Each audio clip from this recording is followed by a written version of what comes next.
Eh bien bonjour à tous messieurs, dames, j'espère que vous allez bien. Aujourd'hui on se retrouve, on est le 24 janvier 2024, il est 21h44, on est tout juste avant la fermeture de Wall Street.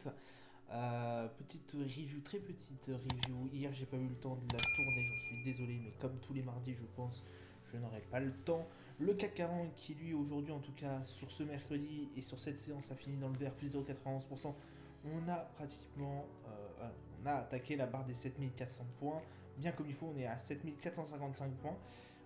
Vous me direz, c'est pas si mal que ça, surtout quand on va voir ce qui nous attend demain. L'Eurostox qui fait un plus de 20%. On aurait quand même le souligner. Énorme performance de l'Eurostox. On est à 4564 points. Le DAX qui prend un plus 1,58. Pareil, un tout dans le vert. 16 889. Le FTSE plus 0,56. On est à 7527. Le Dow Jones qui pour l'instant perd moins 0,16%. Le Nasdaq plus 0,36%. Le Nikkei qui a perdu moins 0,80. Le pétrole Brent qui reste au-dessus de la barre des 80 $. Le 11 d'or qui redescend.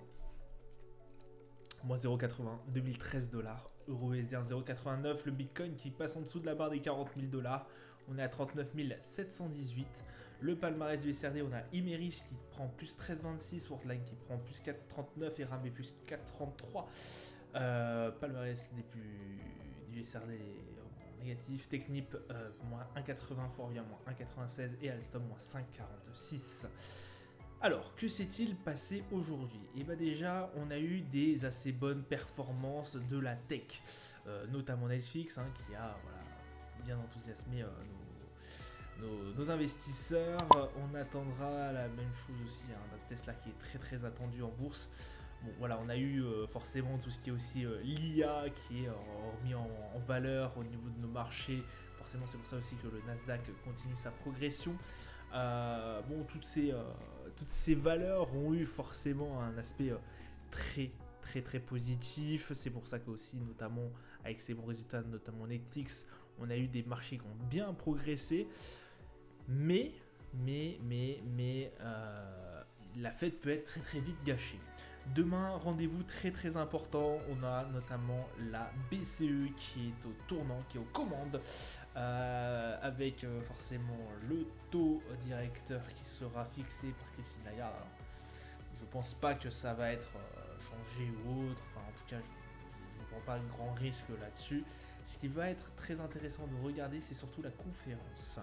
Parce que là, on va peut-être entrevoir ou non, et je pense que ça sera le ou non qui sera bien souligné dans cette phrase, la possibilité d'un desserrement monétaire. Pardon. Oui, effectivement, Christine Lagarde n'avait absolument pas envisagé ceci. Je ne pense pas qu'elle ait changé d'avis. Et ça serait vraiment très très malhonnête de ma part de vous dire qu'elle aurait potentiellement envisagé un desserrement monétaire. Surtout avec les indicateurs qu'on a. Donc écoutez, pour l'instant je reste un peu en retrait. Je me méfie, j'ai envie de vous dire. Voilà, le Dow Jones il a déjà un peu rétréci. Bon, le Nasdaq il progresse parce que forcément, comme je vous ai dit, les valeurs ça de la tech ont bien progressé, ont des bons résultats, mais franchement, voilà, je reste un peu en retrait par rapport à ce qui va se passer demain. Au niveau de la calendrier d'annonces économiques, aujourd'hui on a eu quand même le flash PMI manufacturier au niveau de l'Allemagne qui s'est plutôt bien porté. C'est pour ça qu'aussi on a un DAX qui progresse bien comme il faut. Le Canada, la BOJ est à la manœuvre qui n'a pas bougé au niveau de ses taux directeurs. 5%. BOC, pardon, excusez-moi. BOJ c'est autre chose. Un manque japonaise. Au niveau de demain, on aura le climat des affaires IFO au niveau de l'Allemagne. Et voilà, 14h15, les taux au niveau de la BCE, décision des taux d'intérêt, et on aura la conférence qui sera à 14h45. Souvent c'est quelques minutes, dizaines de minutes après, je crois que c'est 15 minutes après, 30 minutes après, pardon. On aura aussi peu de temps avant, en tout cas la conférence de la BCE, on aura les commandes de biens durables et le taux de croissance du PIB au niveau des US, et ce sera très très regardé. Vraiment sur le tour du midi, il va se passer beaucoup de choses. Voilà en tout cas ce qui va émoustiller, j'ai envie de vous dire, les marchés. Hop, on va y aller d'ailleurs tout de suite. On voit qu'aujourd'hui sur le CAC 40, on n'arrive pas à bouger des 7400 points, malgré le fait qu'on a bien progressé. On est remonté à 7440. Voilà, on grosso modo, on reste ancré aux alentours des 7400. Le RSI à 51, donc ça bouge pas, on est vraiment sur une zone de neutralité. On a stabilisé au 7004 et ça fait pratiquement tout le mois qu'on est sur les 7004. Et je pense que ça va potentiellement bouger là avec la conférence de Christine Lagarde ou pas du tout, ou on va rester vraiment sur un flow des 7400. Alors peut-être pas sur tout le monde entier, peut-être qu'on fera un dégagement aux alentours des 7003 comme si c'est passé ici, ou des 7005. Mais en tout cas, ça risque d'être assez sympa. Le Brent qui lui remonte encore 80$, on est à plus de 80$, j'ai bien fait de couper ma position. RSI à 57, on reste toujours prudent. Là, je pense que la barre des 80$ peut céder à cette pression haussière qu'on voit arriver de petit à petit, avec quand même des volumes qui sont assez intéressants, on va pas se le cacher. Un MACD voilà, qui commence à remonter lui aussi. Possibilité effectivement de break cette résistance des 80$. C'est ce qui potentiellement pourrait arriver. Alors pourquoi je dis 80$ alors qu'on est à 80,40$.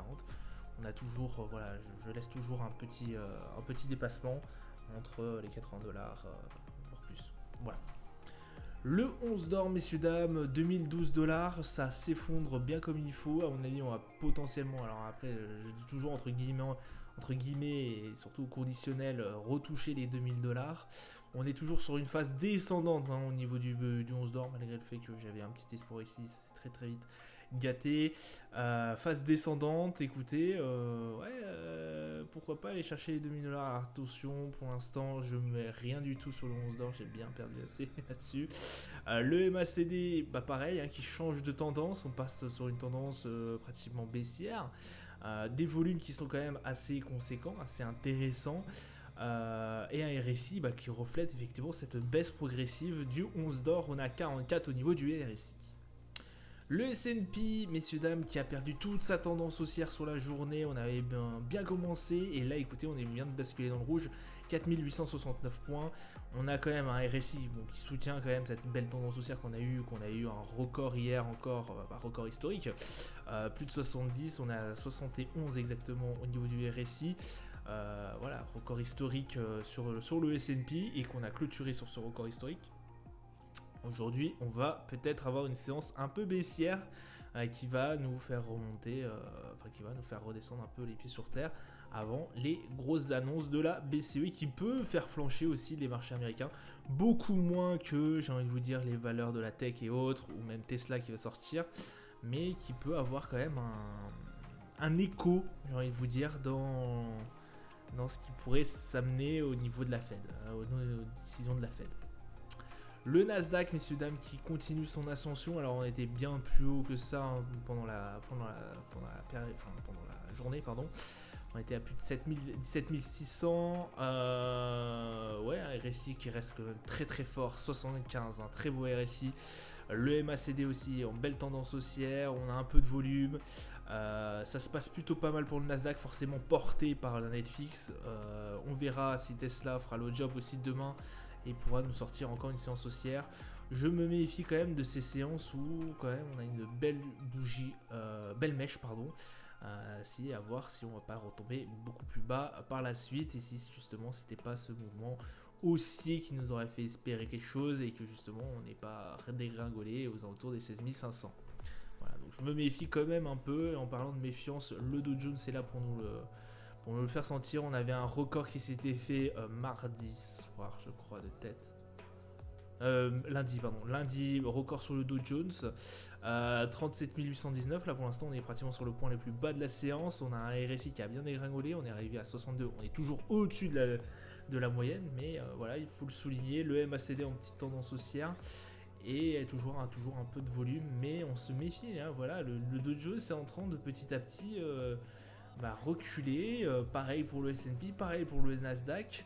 La séance risque d'être, la fin de séance risque d'être assez baissière. Donc vraiment, on se met en retrait pour l'instant et je vais voir si par la suite potentiellement il y aurait quelque chose à faire.